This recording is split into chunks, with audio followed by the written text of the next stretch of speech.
শ্বশুর শাশুড়িকে মা বাবা বলা যাবে কিনা? মা বাবা তো বলতে হবে জন্মদাতা বাবা এবং গর্ভধারণকারিণী মা যারা আছেন তাদেরকে। এছাড়া অন্য কাউকে রূপক অর্থে মা বাবা বলা যায়। রূপক অর্থ মানে কি? অরিজিনাল মা বাবা উদ্দেশ্য না, আমার সম্মানজনক ভাবে মা বাবা ডাকলেন, এটা যায়, অসুবিধা নাই। নবী করিম সাল্লাল্লাহু আলাইহি সাল্লাম বলেছেন, আনা লাকুম বিমানজিলাতিল ওয়ালিদ।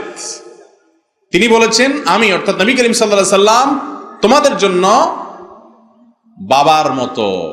এই যে তিনি তাকে বলেছেন তিনি বাবার মতো, মানে বাবা যেরকম সন্তানকে আদর সোহাগ করে শাসন করে শিখায়, নবীজি সাল্লাল্লাহু আলাইহি সাল্লাম আমাদেরকে শিখাইছেন ভালো মন্দ।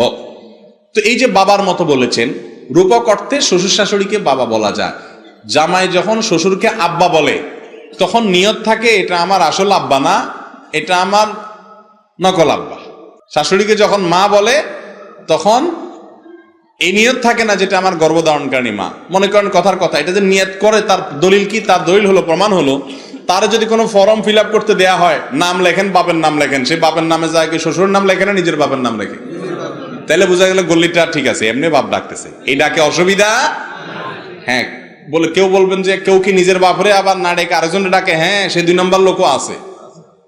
যেমন কেউ পালক রাখছে, পালক জন্মদাতা বাপ আরেকজন, সে বাপ হয়তো আপনার টাকা পয়সার অভাবে আপনাকে খাওয়াইতে পড়াতে পারে না, বা এমনি অবহেলা করছে, কিন্তু জন্ম তিনি দিয়েছেন। তো দেখা যায় ওই পালক যে লাগছে তারাই বাপ বলে সব জায়গায় পরিচয় দেয়, আছে না নাই?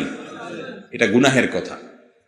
যিনি জন্ম দিয়েছেন তিনি যদি 1 লোকমা খাবারও দিতে না পারেন, মরণ পর্যন্ত তিনি বাপই থাকবেন। আল্লাহ বলেছেন কোরআনে, উদউহুম লিআবাইহিম ওয়া আকসাতু ইনদাল্লাহ। জন্মদাতা বাপের নামের সাথে সম্বন্ধ করে ডাকবা, ওই নকল বাপের নামের সাথে সম্বন্ধ করে ডাকবা না।